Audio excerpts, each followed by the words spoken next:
Hey guys, Signature here with the video for you guys. In today's video, we're going to talk about the iPhone SE first edition in 2022 and should you still buy it and if it's worth it to even use this phone in 2022. There's a lot going on with this phone and it's probably one of the smaller compact devices we've seen from Apple because it is a 4-inch screen display that we have here, really small, and it has that similar design that Apple started to bring back with the iPhone 12 lineup. You got those flat bezel going on, you got that home button, and you got that 3.5 millimeter headphone jack, which a lot of folks seem to miss. A whole lot going on with this phone.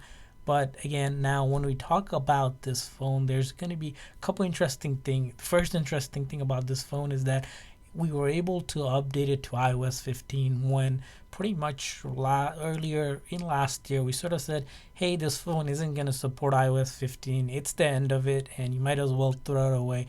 To our surprise, it was able to update to iOS 15. Although iOS 15 to a degree, it worked okay. It wasn't going to be the latest and the greatest, and it's not as fast as iOS 15 on a device like the iPhone 10 or newer devices, but it did get the support for it, which again shocked everyone. And to our knowledge and surprisingly, just being able to use this phone in 2022 sort of shocked us because this phone was released back in March of 2016, and in 2 months or so, this phone is going to be well over 6 years that's been around. And for a smartphone to be around for 6 years or so, that's a big thing because even after a couple of years, phones seem to sort of die out and lose its sort of software update and anything and everything of it. So big surprise for this phone. Now, when we talk about other things of this phone, it does have a A9 chip and 2 gigs of RAM. So RAM wise, it's okay. When you're playing games, light games that are 2D are okay. When you start to get 3D gaming, it pretty much crashes or doesn't do well. And if it does, it pretty much drains out the battery really quick. So if you're looking to game a lot, the iPhone SE is definitely not it. So you don't want to go there with this device. But other than that, this phone, if you're using it for social media, if you're using it for simply watching movies, probably a small screen if you're looking to watch TV shows or movies, but nonetheless you can still stream stuff. But it's a great device for social media and such as general lightweight usage and even small to a medium degree of browsing. Again, not the fastest device out there here. Again, once you get app loading, it will work and it will start to sort of crank out and be useful there. Now you can use this phone for even for things like school and work. Again, not recommended because it is sort of at a really small tiny screen, and being able to do all of that, it's sort of harder now, especially if you used one of the newer phones out there today. So if you're really looking for a phone that's sort of at the bare minimum, this is where the iPhone SE is. It's at the bare minimum of your tech spec. Now, not to say that it doesn't have a lot of good capability. You still can take some good pictures. Again, it's, we'll say, okay sort of pictures. Even when it comes to recording, you can, as you can see, record in 4K. So again, phenomenal that a small phone like this that was released in 2016 can record in 4K. Again, when you record in 4K, you probably would be kind of cautious of how you record it. So a lot going on for this phone that is a small phone, that sort of what Apple brought it back. But when it comes to things like battery, now it's going to be lacking in that area. The battery, because it is a really small phone, again, that 4-inch phone means a smaller phone that it can fit in. The battery is only a 1624 mAh battery. Again, that is really small comparing to some of the newer phones. Again, the iPhone 13 lineup, which again are almost 3000 mAh battery, so almost double the amount of battery.